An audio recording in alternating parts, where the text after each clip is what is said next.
What's the scariest thing that you've seen but no one believes you? Story one, I was 15 years old.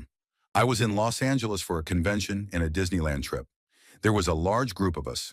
My best friend and I were sitting next to each other on the bus. As we were driving from the airport, both my friend and I watched two people exit a house on the corner. One of them started to run, and the other pulled a pistol out and shot him down, then shot him again. We both looked at each other thinking, holy shush. We told some adults on the trip, and they told us we had not seen that and that it never happened. Update, it was February 16th, 2005. Our flight left at 3 something in the morning, the flight not being long from Northern California. When we got on the bus, big like a Greyhound, from the airport, everyone fell asleep. It was still dark out. My best friend and I were not tired. The gunshots were not loud. I grew up around guns. The two adults we told were not our parents, but chaperones. They acted like we were crazy, but we know what we saw. To this day, I feel like they were dumb adults. No iPhones, we took all our pictures for the trip on disposable cameras and Nikons. We were headed to the Los Angeles Religious Education Congress Youth Day. We were not religious, but went for the Disneyland trip. We got to miss school and go to Disneyland. It seemed worth sitting through a day of stuff we had no attachment to. I have since researched murders throughout the area and have not found a thing. Story 2. About a year ago, I was up watching movies late at night when I got hungry and went downstairs for a snack. My room is across from my daughter's room and her door was open. As I was coming back upstairs, I started turning left toward my room when I heard, clear as ever, "Daddy, can you close the door?" I turned around, did not say much, and just closed it. Once I was back in my room, I lay down to watch television when it hit me that my daughter was not there. She was spending the night at my parents' place. I got up and went to her room, and sure enough, it was empty. I woke up my wife, and she thought I was crazy. She said I was probably tired and maybe it was the television. I remember the voice so clearly, and it was coming from the direction of her room. It is very possible that it was just my head playing games, but it definitely made me question a few things. Story 3. My wife and I were driving up through northern Arizona on Highway 89 between Flagstaff and Page. It was about 1 a.m. as we were on third shift at the time and often drove at night to avoid traffic. I saw a few sets of eyes glowing in my headlights a little ways up the road, so I let off the gas, slowing down to avoid hitting an animal in the road. When we drove by, we saw several dogs, maybe coyotes, on the side of the road, and I hit the gas and drove past. After we passed, my wife said one of them was running next to the car, and I looked over and saw it as well, probably 20 feet off the shoulder of the road. I floored it and looked over, and it stood up on its hind legs, that is the only way I can describe it, and kept pace with us for a couple of seconds before turning away from the road and disappearing. This whole event probably lasted no more than 10 seconds, but it was seriously the most terrifying 10 seconds of my life. This was probably 20 years ago, and we still rarely talk about it. Story 4. About 4 years ago now, I was at work late dealing with some closing issues. It took longer than usual, so I ended up being the last to leave because it was pretty late, around 8 p.m. My place of work is not in the middle of nowhere, nor is it in a bad part of town. It is in a normal, nice area, but it is usually abandoned after 7 p.m. When I got outside, I hopped in my car and prepared to pull out into the street. As I stopped and looked both ways, I suddenly noticed two figures standing to my left on the sidewalk. The thing is, they were both dressed in whitish bodysuits from head to toe and were rapidly approaching my car, headed straight for the driver's door, with little room to mistake their intent, whatever the end goal might have been. I slammed the gas and turned down the street as fast as I could. My mirror showed them both moving my way on foot, which alarmed me since I live in the nearby neighborhood, barely a 5-minute walk from there. I did not think beyond getting home and locking the door. Nobody else was on the street, near the parking lot, or anywhere nearby. My town is not known for dangerous types or strange behavior, but that moment terrified me. Two strangers in head-to-toe bodysuits. It was not Halloween, and they looked suspicious as hell, but nobody else saw them. Story 5. One time our family dog ran away. He was extremely shy and scared very easily, since we got him from an animal testing lab. We gathered all friends and family we could get our hands on, and shortly after he disappeared, there were numerous search parties, all together about 24 people, looking for him. After a whole day of searching without any sign of the dog, the sun was slowly setting, and I was standing on the edge of the forest where I had searched and called for him all day, when I suddenly saw a deer about 15 meters from me staring directly into my eyes. We stared at each other for at least a minute, no movement and no sound. And then I asked in a soothing voice if it had happened to come across a lost beagle. I swear to God, to this day, the deer nodded and looked down at the ground where it was standing. Then it jumped away into the woods. I thought to myself that I had just imagined that nod, and that the dog could not possibly be sitting next to a deer without making any noise. But I could not check. And yes, there he was, sitting in the exact spot, scared to death and shaking with fear. I gasped and cuddled the dog, took him in my arms and looked into the woods where the deer had disappeared. And there it was again, staring directly at me. I had tears of joy and felt unbelievably grateful, while at the same time completely confused. Since that day, I have never eaten deer again. Story 6. When I was about 15 years old on a school night, I woke up in the middle of the night and remember looking at the clock, which read about 1:30 in the morning. I went to the kitchen to make some hot tea to take back to bed with me. Our kitchen was attached to the dining room, which was one step down from the kitchen, and both rooms had large sliding glass doors and big windows facing the backyard, all on the same wall. The cabinets and counter where we kept the tea were opposite the wall of windows, forming a small corner. I remember walking into the kitchen with the lights off, going to the tea corner, and then standing there looking at the windows and sliding glass doors, when I suddenly felt like someone was watching me through them. That deep gut feeling you cannot ignore. I stood there very still for about a minute, thinking maybe they would not see me if I did not move, and then I went back to my room without making the tea. When I got back to my room, the clock read 5 in the morning. I had been standing in the kitchen for 3.5 hours, and I had no idea how that was possible, because it felt like maybe a minute had passed. To this day, it is still the weirdest thing that has ever happened to me. My mom never believed me when I told her, because she said she never felt anything bad in our house, and neither had I. But that night, I absolutely did. Story 7. I was once waiting for the metro in Shanghai when I saw a woman in tears frantically run past me. She suddenly stopped in her tracks and seemed to be searching for a train on either platform, but there was none coming. She was yelling something, but I did not speak the language, so I had no idea what she was saying. She then ran into a nearby bathroom. About 30 seconds later, 2 men in ordinary clothes came barreling down the escalator, shouting something I could not understand. They began walking up and down the platform yelling and then went into the same bathroom the woman had run into. A few seconds later, they emerged, dragging the woman away as she screamed, cried, and fought desperately to get free. The men kept shouting back at her, shaking her violently and striking the back of her head, while forcibly carrying her up the stairs. Everyone on the platform just stared with their mouths open, but no one did a thing. Mere seconds later, the entire scene was over, and people went back to staring at their phones as if whatever that was had not just happened. Story 8. My sister saw something on several occasions throughout our lives. While I never actually saw anything myself and only heard something extremely vividly. One night everything was normal. My mom was out with her friends watching a game, and my dad was watching a movie with my sister and me. It was a comedy, so we all went to bed laughing about it. About half an hour after we were tucked in, I was lying in bed reading a book when I heard someone stomping down the hallway downstairs and then sprinting up the stairs. I assumed it was my sister coming back from getting a drink, but I would have seen her leave her room since our doors are right next to each other and the staircase is just around the corner.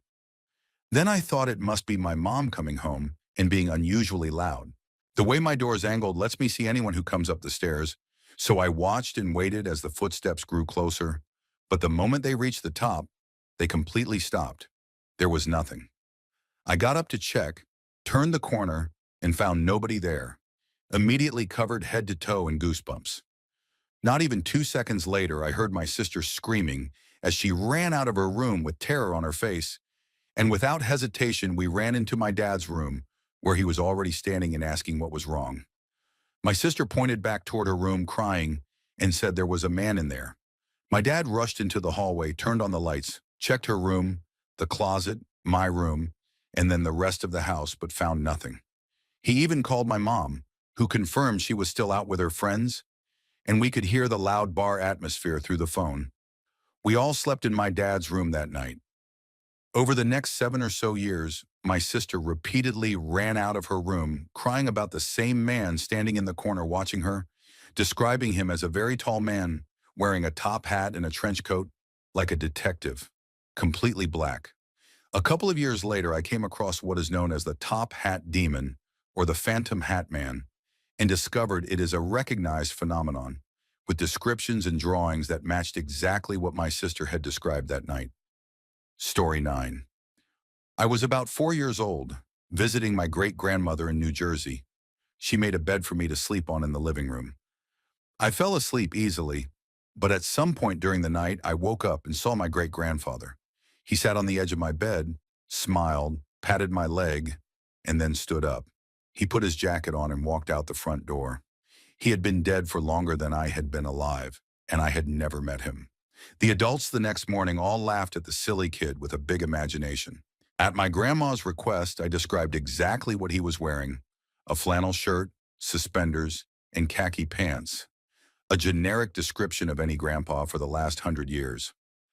Everyone was still giggling at my cute story, but when I got up to show her how he snatched his jacket from the hook by the door and slung it on in one smooth motion, I turned around smiling only to see her completely pale, with tears running down her cheeks. Everyone got really quiet, and we never talked about it again. She knew I had seen him, and no one else's opinion matters. Edit. Quite quiet indeed. Story 10. I was working at a bakery on third shift, from 8 in the evening to 4 in the morning, at a local orchard. The store closed at 8, but it was not unheard of for the owners to come in after closing. I had been working there for about a week at that point. I was out stocking the shelves near the end of my shift, so it was probably around 3 in the morning. I turned to take something off the rack, and there was a man standing by the cold case. He looked to be in his late 40s or early 50s, bald, thin to average build, wearing a red flannel shirt tucked into jeans. He said hello and asked how I was doing. I replied that I was doing well and asked how he was, and he said he was fine and thanked me. I put the bread on the shelf and turned to ask who he was or introduce myself, and he was gone. I had only turned away for a few seconds, so there was no way he could have left my line of sight without me seeing him, and I never heard any doors open or close to indicate he had left or gone elsewhere in the store. I told my mom when I got home because I wondered if someone had broken in, and whether I wanted to work somewhere, people could just walk in undetected.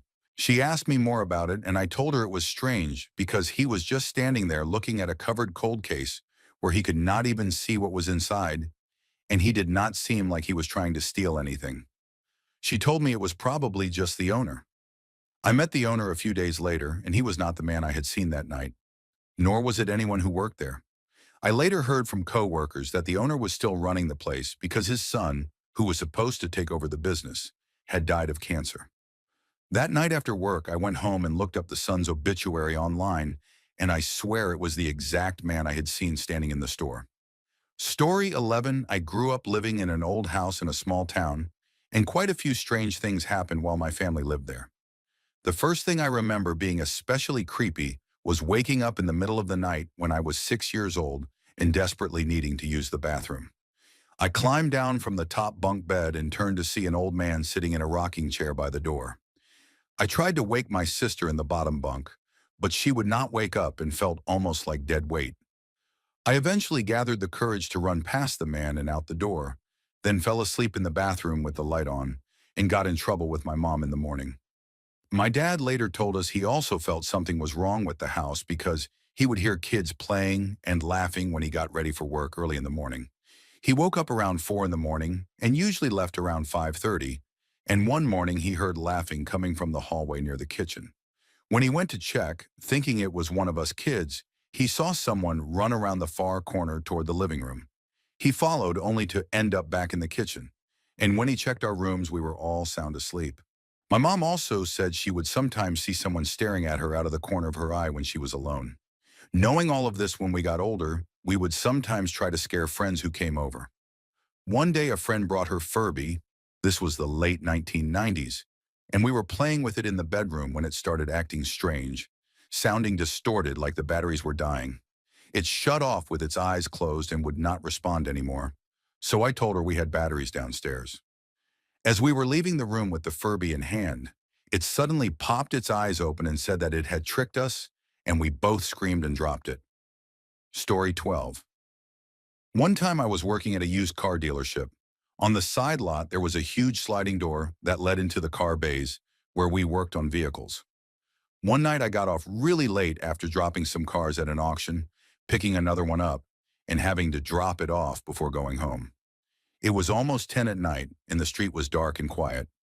I looked toward the side gate and saw lights and shadows under the sliding door and around the door lights, and they looked like people were dancing and moving around. I started walking toward it and heard voices like a party was going on back there. It was really strange because the way the building was set up would not allow lights or shadows from nearby buildings to cast anything in that area. I got closer to take a look and went over to a small rectangular opening, about 4 inches by 5 inches, cut out so you could reach in to unlock and lock the gate. I looked inside and it was pitch black and completely silent, exactly how it should have been. I took a few steps back away from the opening and again saw the lights, shadows, and heard the talking. I went back to the opening, and once again it was totally dark and silent. I got into my car and started driving away and saw the lights and shadows again. I told my boss to check the cameras, and he said he did not see anything unusual, but he did see my shadow under the door when I walked by to check it. Story 13. It is not that people do not believe me. It is more that I hardly believe it myself. It was late, probably between 1 and 3 in the morning, and I was sitting at an intersection waiting for the light to turn green. Across from me was a dark road with trees on both sides, thick woods to the left, and houses to the right. I was sitting there listening to music when I saw something move at the edge of the woods to the left. This is rural New Jersey, so things moving in the woods are usually bears or deer, which are not scary, but deer can seriously damage your car if they run out in front of you. I turned on my high beams to see what it was, but they did not reach the woods. I saw more movement just before the light turned green, made my left turn, and drove off without ever seeing what it was. The next day I drove the same route on my way to work, and when I reached that intersection, there were police cars and an ambulance at the edge of the woods where I had seen the movement the night before. I asked a coworker what had happened, and he told me they had found dismembered body parts there early that morning. Story 14. I was driving with my girlfriend through Wisconsin on the way back home. It was really late, around 2 or 3 in the morning, and I stopped at a gas station to fill up. My navigation ended up putting me on a small highway instead of the expressway right away after leaving, but I did not want to complicate things further, so I just followed it. My girlfriend was sleeping, so I had the radio off and drove in silence on this dark, unsettling highway. There were deer crossing signs, so I was driving extra carefully because a family friend had recently hit a deer with her truck, which caused major damage and broke her arm from the impact.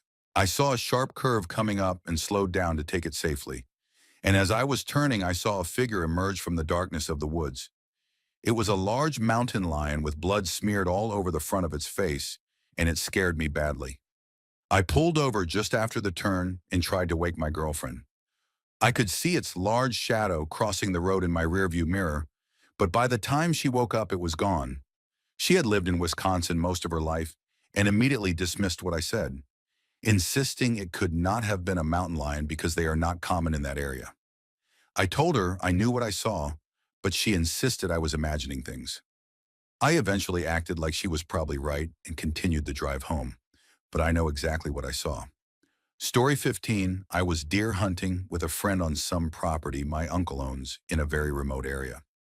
It is right off a main road with only a couple of trailer homes along it, and to reach the tree stand it is about a 20-minute walk up and down hills through thick forest.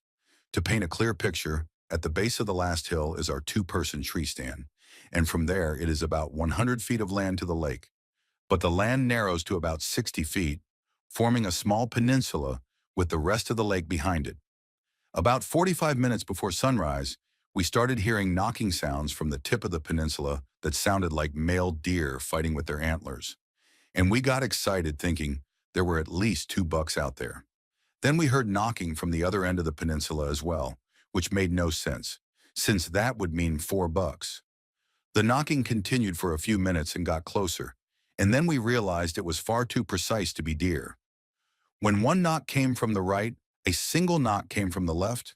When one knocked twice, the other did the same. They were mimicking each other perfectly. It could not have been an echo because they were spaced too far apart. The timing was not instant, and the volume was the same. Over the next few minutes, the knocking sounds moved closer together, and then for about 10 minutes, there was nothing.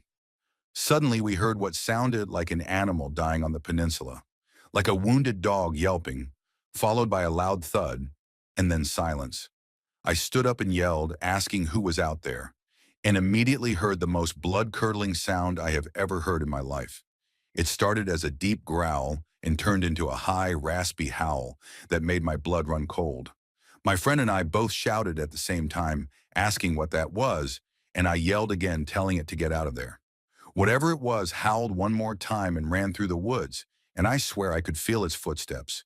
It was bipedal, and I know what a running deer sounds like because I grew up hunting and tracking, and this was not that.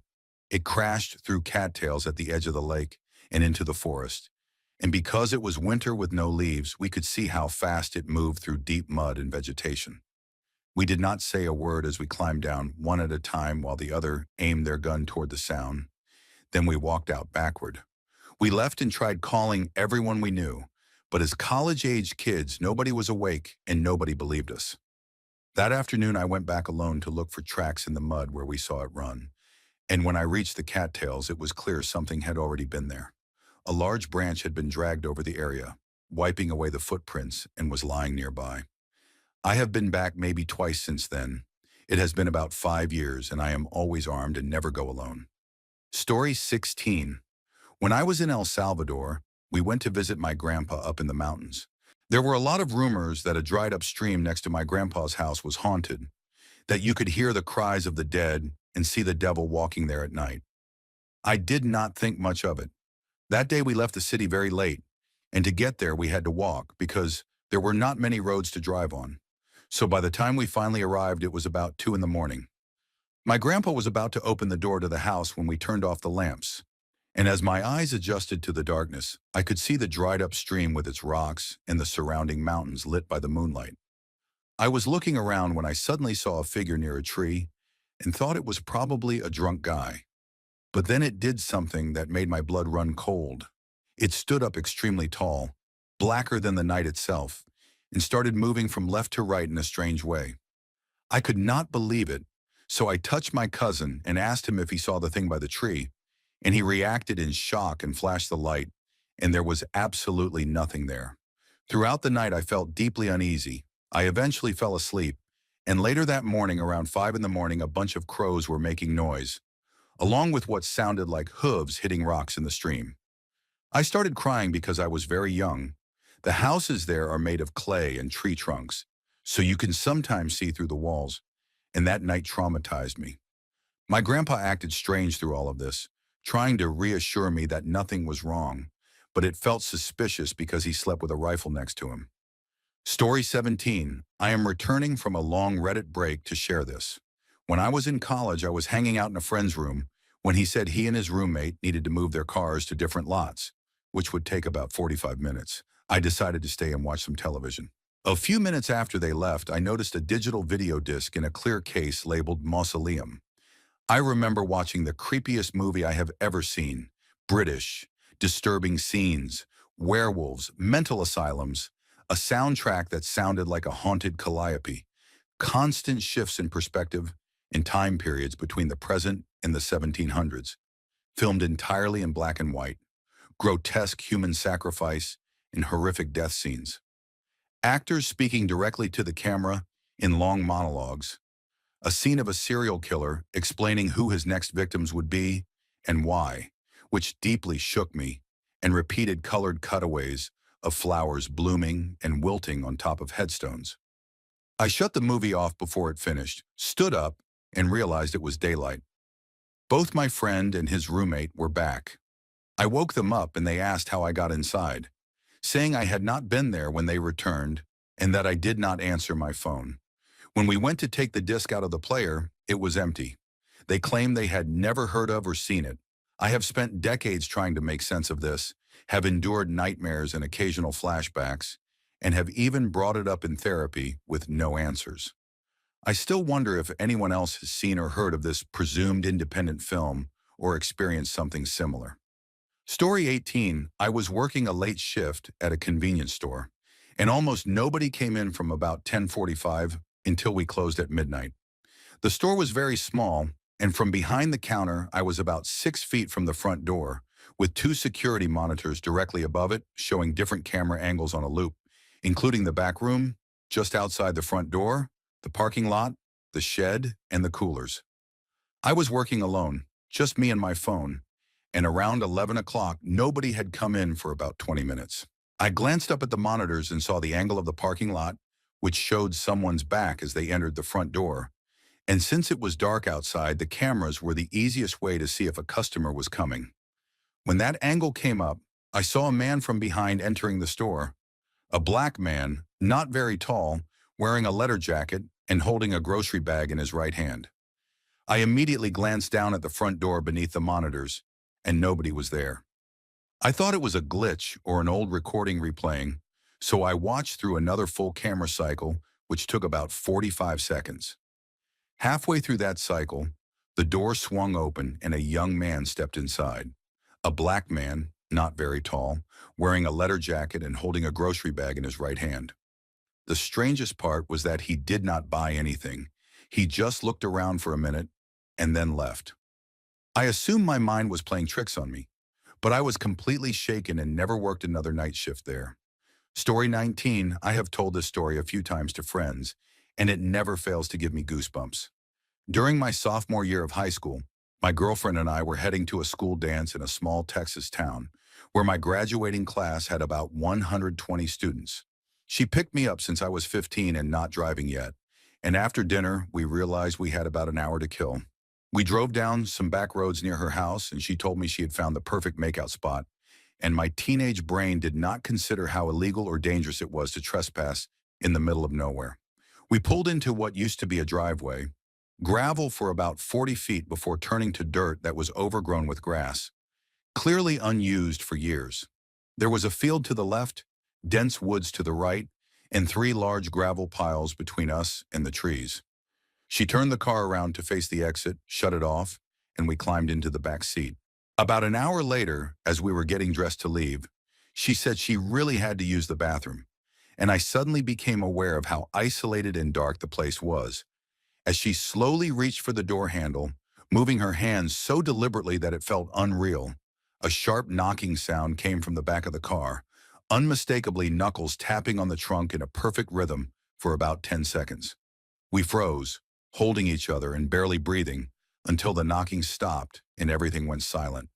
When it started again after she spoke, I panicked, jumped into the front seat, started the car, locked the doors, turned on the headlights, and sped out of there, gravel flying behind us as I drove like my life depended on it.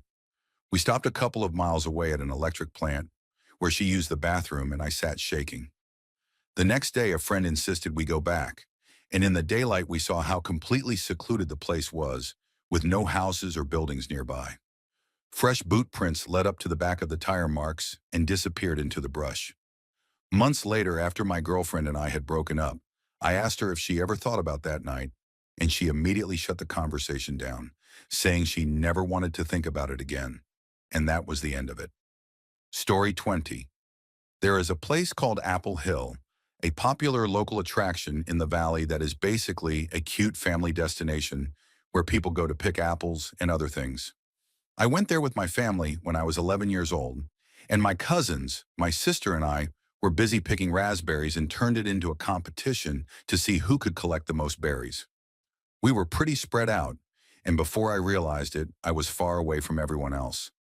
I was completely focused on picking berries and had no idea how distant I was from my family when everything suddenly became very quiet and I could barely hear their voices anymore. A strong gust of wind suddenly pushed against my back, and when I turned around, I noticed a small hut not too far away.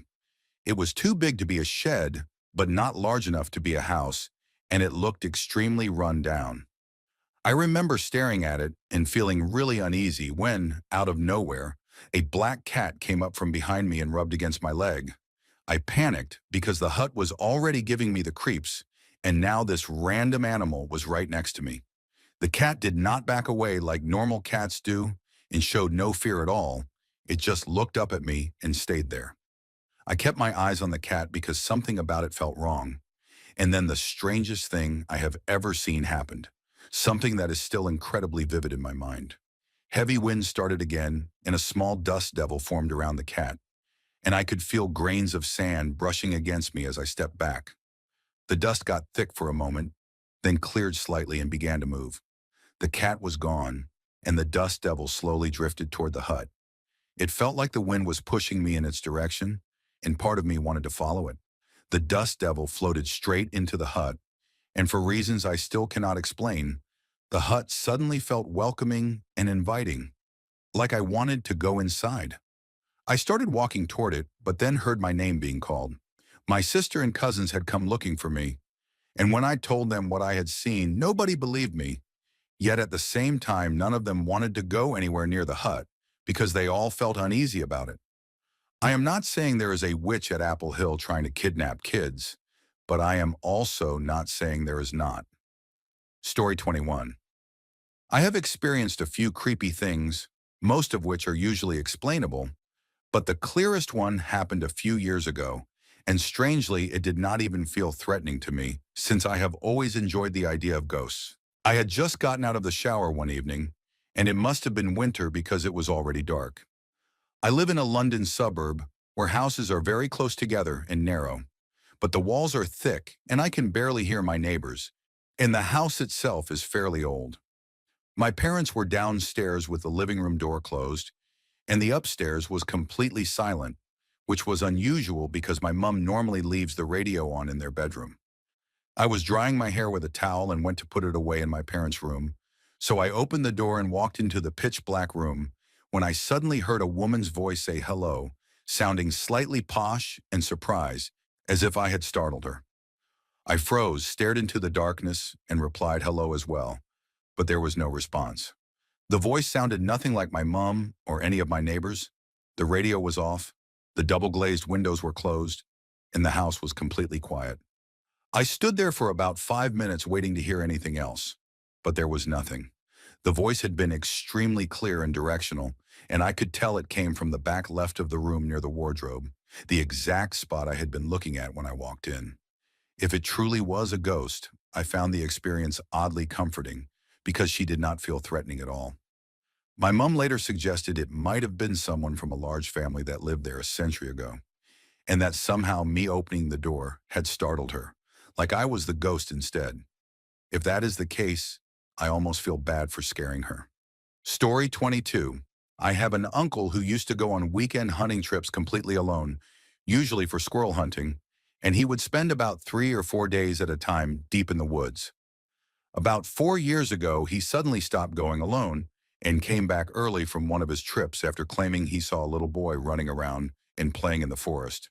Since then, he only hunts in larger groups of 5 or 6 people, always sticks close to someone, and never stays as long as he used to. The places he hunted were off-road mountain areas, far from campsites or populated spots, and he had never run into anyone there in all his years of hunting. According to him, he was walking around looking for a good place to sit and wait when he heard what sounded like a little boy laughing. He stopped, scanned the trees, and then briefly saw a boy run across a forested area in the distance. He was convinced it was a child because the figure was wearing a blue jacket and looked like it was playing some kind of game, like hide and seek. The sight only lasted a few seconds before the boy vanished, but my uncle said he immediately felt something was wrong and turned around to leave. He was certain it was not campers or another hunter with a child, and given that hunting alone was something he had done his entire life without fear, it clearly affected him deeply. I do not know what he saw, but I believe that whatever it was changed him. Story 23. I have been a hunter in South Louisiana for as long as I can remember, basically since I could hold a gun, and I started hunting alone when I was about 7 years old. One early morning, Not long after I had begun going out by myself, around 5:30 in the morning, I heard an awful scream no more than about 20 yards away from me. The only way I can describe it is that it sounded like a teenage girl being murdered. At first I convinced myself it was a screech owl, so I was not as scared as I probably should have been, and luckily I never actually saw what made the sound. About 2 weeks later, I was riding in our family vehicle with my parents when we saw this massive animal standing in the road. It was too big to be a dog, too small to be a bear. And then I noticed the long tail and the face of a cat and realized it was a black panther. A few years after that, out of curiosity, some friends and I looked up different animal mating calls, and that is when it finally hit me that I had been within about 20 yards of an angry, mating black panther as a 7-year-old kid. My parents have completely forgotten about the incident with the animal in the road, but it is burned into my memory, especially since for years the Louisiana government has denied that black panthers are present in the state. Story 24. I was upstairs in my house playing on my computer while my wife was out for the night with her sisters when my dog suddenly started going crazy, which made me think my wife had pulled into the driveway. I waited to hear her come to the front door and walk inside, but instead my dogs just kept barking for a couple of minutes straight. I started to feel uneasy and decided to see what was going on. My dogs were at the top of the stairs, barking down toward the front door, and as I turned the corner to go downstairs, I saw a figure standing in the darkness and looking up the stairs. I yelled, "What the hell?" and ran back into my office to grab my phone. As I did, my dogs completely lost it, scrambling backward on the wood floor like their feet could not get traction. I looked at them and watched their heads track something moving up the stairs, over the railing, and into the guest bedroom. They repositioned themselves and stared into the bedroom, and their reactions terrified me. My dogs are normally absolute sweethearts, but my male dog, Walter, had his fangs out in a way I had never seen before, like a wolf, and my female dog, Ellie, who was about 9 months old at the time, was barking as hard as she could while literally peeing herself. I stood there frozen, trying to process what I was seeing, when suddenly I heard a noise very similar to that strange buffering sound you hear in a car when only one or two windows are rolled down. That sound went on for about 15 seconds, and when it stopped, my dog stopped barking and ran into the guest room, sniffing around like something had just vanished. We have had odd things happen in our house before, but this was by far the worst. What made the night even more upsetting was that when I called my wife and asked her to come home, she and her sisters mocked me for it. She believes me now, but at the time it made the whole experience even worse. Story 25. I love these kinds of questions. Reading stories like these is honestly what made me become a Reddit user in the first place. And I was even too scared to read a reply while nobody was home at the time. When I was little, my mom completely redecorated my bedroom with a Teletubbies theme because I was obsessed with them. I am talking about curtains, lamps, sheets, stickers, absolutely everything. And I even had gigantic, lifelike pillows of each Teletubby that I slept with every single night. I used to sleep with my door open because I was afraid of the dark. But one night I started seeing colorful figures the size of those pillows standing in my doorway. I would scream and cry for my mom, and she would run in asking what was wrong, and I would tell her that I saw colorful men in the hallway. She would reassure me it was nothing and lie with me until I fell back asleep. But it started happening every night. I kept seeing colorful figures, or figures that looked exactly like the pillows, standing in my doorway, and I would panic every time. Eventually, my mom got rid of everything and gave it all to a family friend because this had never happened before. And she thought maybe the room itself was scaring me. And after that, it never happened again. I honestly forgot all about it for years.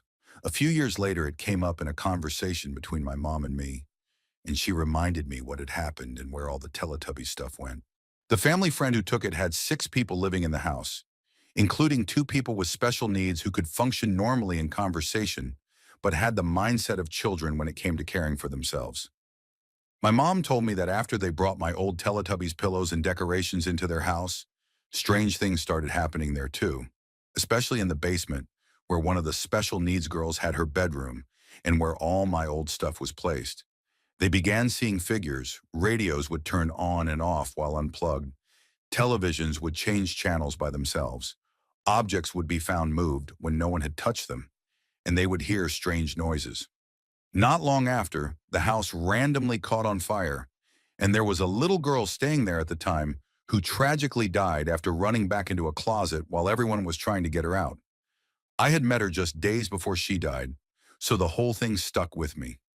I know it probably had nothing to do with my old Teletubbies things, but it has always felt strange to me that all of that began right after they brought my stuff into their home. Story 26, I was 19 years old, living in a small college town where there was not much to do besides waste time walking around Walmart, and sometimes we would deliberately try to scare ourselves. The town was known for having a high number of witches, so finding abandoned places and even altars was not that uncommon. One of the easiest ways we found to scare ourselves was going down into the downtown sewers, which were big enough for about 6 people to walk shoulder to shoulder and slope down into ankle-deep water. It was a maze down there with creepy graffiti, small chambers with altars, and sometimes even leftovers from sacrifices. And every now and then, you would run into other groups and instinctively hide. The last time I ever went down there, I was with a group of 5, and we had been exploring for about 2 hours when we heard another small group approaching. We hid behind a pile of rocks about 4 feet high and roughly 10 feet wide, turned off our flashlights and waited. We could see firelight approaching from the tunnel we had come from and hear sloshing footsteps getting louder. 3 people appeared, all dressed in black, and one of them was holding a flaming torch, giving off serious Indiana Jones temple vibes. They stopped about 20 feet from where we were hiding and turned to face a concrete wall. While all 5 of us watched, the person with the torch walked up, placed his hand on the wall, and the wall folded inward and parted for them. It sounded loud and heavy, exactly how you would imagine a solid concrete door sounding, and it seemed mechanical, opening without any visible effort. The 3 people walked inside and the wall closed behind them. After standing there trying to understand what we had just seen, we went to the wall and found absolutely nothing. No opening, no seams, no bends, not even a divot in the concrete. We felt along every inch of it and even tried to imitate what the man had done, but there was nothing there at all. We left without saying a word, and to this day I have no idea what I saw, but I know 4 other people saw it with me. Story 27. When I was 9 years old, I lived in a trailer with my mother, stepfather, brother, and sister, and we were always scaring each other by jumping out from bedroom doorways when someone walked down the hall. Because of that, I was extremely jumpy and hated walking into my bedroom in the dark, so I would always reach in and flip the light switch on before stepping inside. One night, as I reached in to turn the light on, someone grabbed my hand. I screamed in pure terror and ran straight to the living room, convinced my brother or sister had been waiting to scare me. When I got there, my mom asked why I screamed, and I realized everyone, my brother, my sister, and my stepfather, were already in the living room with her. I could not even explain what had happened and just started crying. I have seen things in my life that still make the hair on my neck stand up when I think about them, but that was the only time there was physical contact. Something grabbed my hand. It was not my imagination, and it was not in my head. I am 46 years old now, and even writing this still brings tears to my eyes. Story 28. We lived in a very large house surrounded by greenery, enclosed by a compound wall, and the entire house, including the bedrooms, was on ground level, so our backyard ran directly along the outside of several rooms. When I was a teenager, a black cat began appearing from nowhere every evening after twilight, sitting in our backyard right outside my bedroom window. I swear it used to smile when our eyes met, and it was the most disturbing thing I have ever witnessed because I could clearly see all of its teeth. I eventually realized the cat only stayed until it could see me and smile at me, and then it would leave. I panicked and told my mother, but she laughed it off and said I was being silly, and I could not prove anything because the cat never smiled in front of anyone else. One night, my mother spoke to me in a frightened voice and told me I was right, that she had seen it smile at me. She had been in the kitchen directly across from my room and saw it clearly from a perfect angle. Not only that, but if I did not come out of my room, the cat would wait for hours just to see me and smile. After the night my mother witnessed it, the cat never returned. My mother knows what she saw, even if we can never prove it to anyone else. I have had many strange experiences since childhood, but this one still deeply unsettles me. Story 29. I want to start by saying that I do not believe in supernatural things and usually rely on logic, reason, and evidence. But this experience genuinely frightened me. There is a trailer right on the edge of my property line that gets rented out from time to time, and one winter the tenants moved out and left a blue light on in the back bedroom, shining through the blinds. I take my dog outside every night, so I saw that blue light for 3 straight nights, even after the landlords came by to inspect and clean the place. Months passed and the light stayed on every single night without fail, becoming the only thing to look at from my backyard. After nearly 6 months of seeing it, curiosity finally got the better of me, and I walked closer, noticing the blinds were damaged enough to see through. I realized the blue glow was from a television left on the AV1 input screen, and inside the room I could see plastic covering the floor and a broken doll lying there, which gave me an overwhelming sense of dread. I went inside, tried to distract myself with television, and eventually fell asleep. Around 4 in the morning, I woke up with bright blue light in my eyes and realized my own television was on the exact same AV1 blue screen, even though that had never happened before and has never happened since. The next night, terrified to even go outside, I finally did to let my dog out and saw that the blue light in the trailer was gone. After nearly 6 months of shining every night, it disappeared the same night my own room had been glowing blue. Story 30. I have had some strange and scary things happen to me, but this one stands out more than anything else because it involved my child. When my son was about 4 years old, we lived in a 3-bedroom apartment. His room was at the beginning of the hallway near the living room, and mine was at the very end, with my bedroom door directly across from the main bathroom and my bed facing the doorway, which meant I could clearly see whether the bathroom door was open or closed. One night after my son had been asleep for a couple of hours, I was lying in bed reading when I suddenly got that unsettling feeling that something was watching me. I looked up and saw the outline of my son standing in the hallway just outside the glow of my lamp since the hallway light was off. In his sweetest voice, he said, "I love you, Mommy," and then turned and walked into the bathroom. I heard the bathroom door close, but I did not see the light turn on underneath it, so I got out of bed to help him. I opened the bathroom door and flipped on the light, but the bathroom was completely empty. I immediately went to his room and found him fast asleep, tangled in his blankets in a way that a 4-year-old could not possibly fake in a matter of seconds. I have no idea what was standing in my hallway that night, but it was not my son, and I still have no rational explanation for it, and it creeps me out to this day. Story 31. I am a restaurant manager, and one night while closing, I went into the dining room to check whether the server was almost finished sweeping the floors. As I walked down the hallway and stepped into the dining room, I saw the server standing completely frozen. I followed his gaze to the exit door that led to the parking lot, which had blinds on it, and the cord used to raise and lower the blinds was sticking straight out horizontally, as if someone were holding it. I froze, staring at it for what felt like a full minute, trying to understand how that cord could possibly be positioned like that. I finally said, "What the hell?" And the server snapped out of it and looked at me with wide eyes. We made eye contact, both clearly thinking the same thing. And then we looked back at the door just as the blind cord wiggled slightly and suddenly dropped, smacking loudly against the glass. We both ran back into the kitchen yelling and trying to explain what we had seen to the cooks, who were confused and laughed it off. When we brought them out to look, the cord was hanging normally like nothing had ever happened.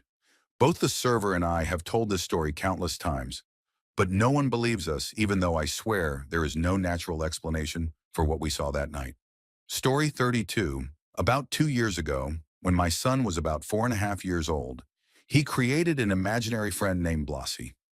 Blossie was a purple cube who drove an invisible rainbow car, was 4 years old, and had a sister. He came into existence while I was pregnant with our daughter, and even after she was born, Blossie remained part of my son's life. About 6 months later, my son turned 5, and we threw him a big birthday party with friends and family.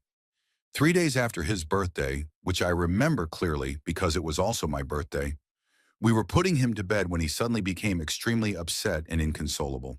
He kept saying that Blossie's light had gone out and that it could not be turned back on. Nothing we said could calm him or convince him that Blossie was okay, and after a long time, he finally cried himself to sleep. 2 days later, we found my father-in-law dead in the shower, the result of an aortic dissection. He had survived 1 year earlier, but the repair had failed. And because the heat was on and cold water had been running over his body for an unknown amount of time, the coroner listed the day we found him as the official date of death. After going through messages, work responsibilities, and unfinished tasks, it became very clear that he had actually died the same night Blossie's light went out. We had not told anyone about the imaginary friend or that moment until after his death, so no one really believes us. My son was very close to his grandfather, and it has been an incredibly difficult time for him, losing both his grandfather and his imaginary friend. Now he tells us that Blasi is on Saturn with his band, which feels especially meaningful since my son is obsessed with space, and my father-in-law always told him that Saturn was his favorite planet. Story 33. Years ago, a friend and I were taking a road trip to Santa Cruz and entered the address for the boardwalk into my Garmin. We were both unfamiliar with the area and relied completely on the device for directions. I was driving, and the longer we followed it, the stranger it felt, because the Garmin kept directing us deeper into a forest. At one point, I had my friend double-check the address to make sure it was correct, and it was, but the Garmin still kept leading us farther in. I am naturally terrible with directions, so I assumed maybe we would somehow come out near the coast. After about 30 minutes, the Garmin directed us down a winding one-lane road that dropped toward the bottom of a valley. We could not even see the valley floor because the trees were so dense, and the road went on forever with sharp switchbacks. By then I knew we were going the wrong way, but there was nowhere safe to turn around. After driving down that dark, unsettling road for what felt like an eternity, we finally reached the valley floor, and the place felt completely wrong. It looked like an abandoned mining site with huge rusted equipment and trash blowing across the ground. The Garmin announced that we had reached our destination. My friend and I just stared at each other, confused and uncomfortable, because neither of us wanted to be there at all. As I turned the car around to head back up, a man stepped out of one of the abandoned buildings, looking like someone straight out of Deliverance, holding what looked like a pipe and staring intensely at our car as I sped away. The drive back out was tense until we finally escaped the forest. We eventually made it to the boardwalk and met up with friends who lived nearby, but they had no idea what road we were talking about and thought we were exaggerating how creepy the whole experience was. Story 34. Just outside a scouting summer camp I used to attend, there was a patch of forest known as the Dead Woods, named that because every single tree in that large area was dead. One afternoon around 5 or 6 in the evening, I was helping a friend gather sticks and wood for a survival shelter he was building when we stumbled upon a campsite in the middle of nowhere. There was nothing near it, and the main campgrounds were almost 1.5 miles away. We both felt uneasy and decided to head back. As we walked, it started getting dark, and I had this strong feeling that we were being watched, even though I never saw any animals or people. When we were about half a mile from camp, I randomly looked behind me and up, and sitting in the upper branches of a tree was something that looked like a person, except it had large eyes with vertical slits instead of normal pupils. I quickly pushed my friend out of the dead woods and toward camp, making up an excuse that we would miss dinner if we did not hurry. When I later asked a counselor about what I had seen, he told me I just had an active imagination. I still do not know what was in that tree, although years later I learned that the campsite itself was owned by the camp and maintained by the same organization that managed the park. Story 35. When my grandmother died, I was around 19 years old.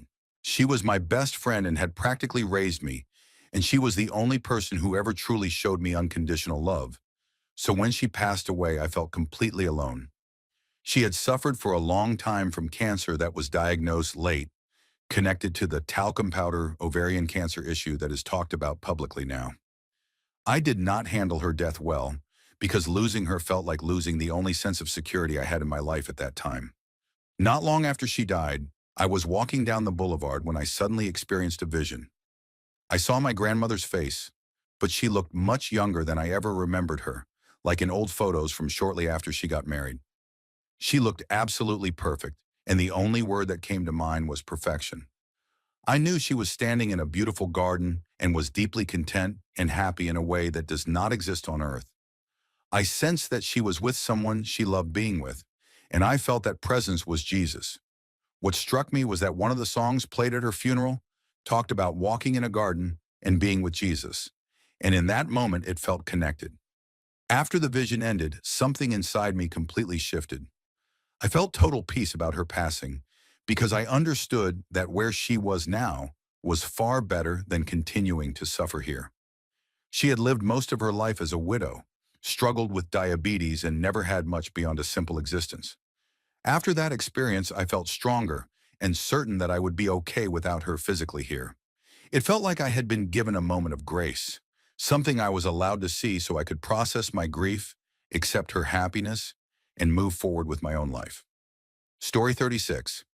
A friend of mine who works as an intensive care unit nurse was heading home on the underground after finishing a long shift. It was late at night, around 11 in the evening on a weekday, but the trains were still running. She got on the train, and at the next stop, a group of men entered with two young women, helping the women sit down in the carriage across from her. Their movements made it clear the women were either very drunk or substance used.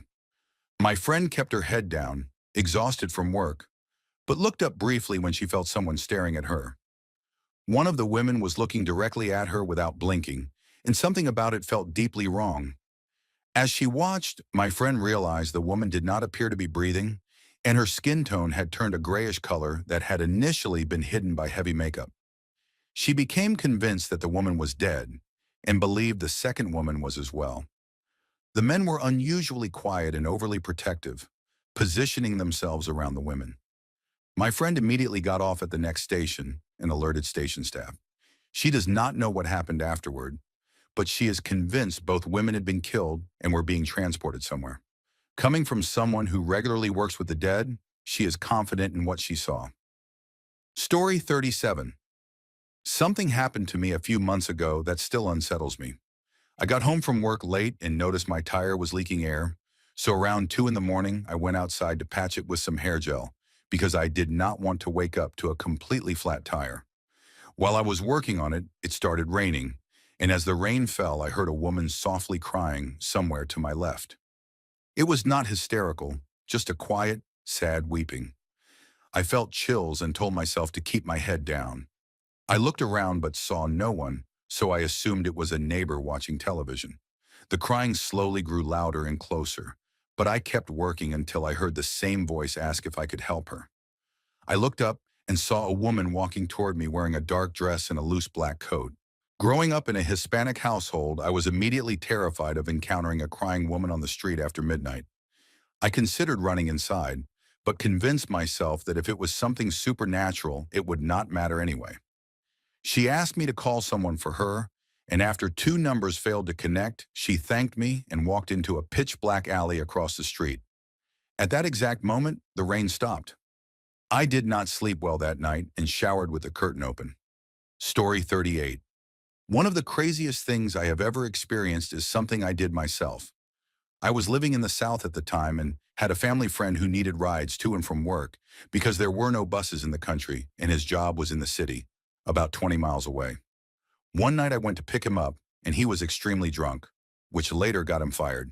He was a cook and a very good one, but he could never stop drinking. We were driving home and he started rambling about the cosmos, aliens, telepathic powers, and all the usual drunk conversations.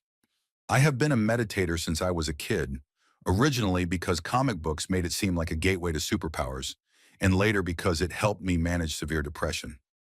As a child, I believed I had telekinetic abilities, and for some reason, I specifically believed I had pyrokinetic powers. Although as an adult, I no longer believe that. I brought it up jokingly, and he went on about how everyone has powers and pulled out a lighter, telling me to show him. I humored him, flipped the lighter open, and at first I was just playing around. But then I decided to actually try focusing like I used to as a kid. To my absolute shock, the flame began to sway in whatever direction I wanted, for as long as I wanted. Being a very science-based and logical person, I immediately assumed it was my breath, the wind, or the angle I was holding it at. So I handed him the lighter and tried again while he held it. The same thing happened. Then I tried something that could not easily be explained by wind or angle, and the flame stretched, thinned, and grew to about 3 times its original height. He started freaking out, and I did too, completely unable to believe what I was seeing. What terrified me most was that he was so drunk that he quickly changed the subject